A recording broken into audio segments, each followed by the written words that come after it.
Monday, October 2. The God who longs to be with us.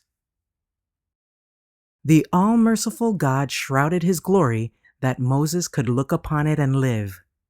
So in the pillar of cloud by day and the pillar of fire by night, God communicated with Israel, revealing to men his will and imparting to them his grace. God's glory was subdued and his majesty veiled, that the weak vision of finite men might behold it. So Christ was to come in the body of our humiliation. Philippians chapter 3, verse 21, Revised Version. In the likeness of men. In the eyes of the world, he possessed no beauty that they should desire him, yet he was the incarnate God, the light of heaven and earth. His glory was veiled, his greatness and majesty were hidden, that he might draw near to sorrowful, tempted men. God commanded Moses for Israel, "Let them make me a sanctuary that I may dwell among them." Exodus chapter 25, verse 8. And he abode in the sanctuary in the midst of his people. Through all their weary wandering in the desert, the symbol of his presence was with them. So Christ set up his tabernacle in the midst of our human encampment.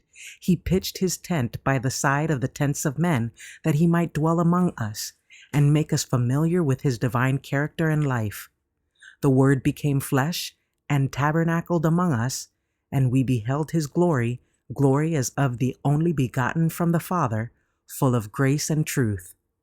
John chapter 1, verse 14, Revised Version, margin.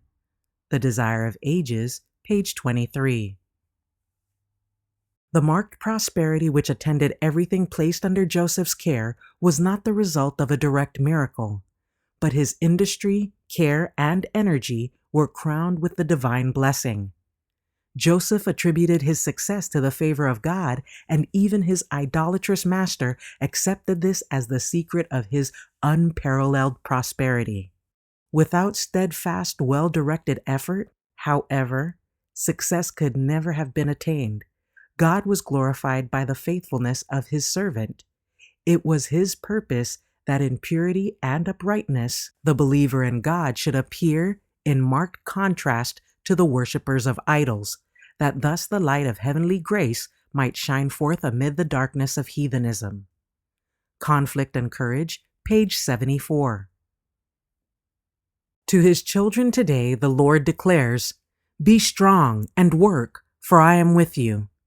The Christian always has a strong helper in the Lord. The way of the Lord's helping we may not know, but this we do know: he will never fail those who put their trust in him. Could Christians realize how many times the Lord has ordered their way, that the purposes of the enemy concerning them might not be accomplished, they would not stumble along complainingly.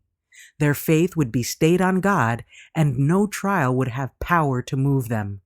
They would acknowledge him as their wisdom and efficiency, and he would bring to pass that which he desires to work out through them. Prophets and Kings, page 576.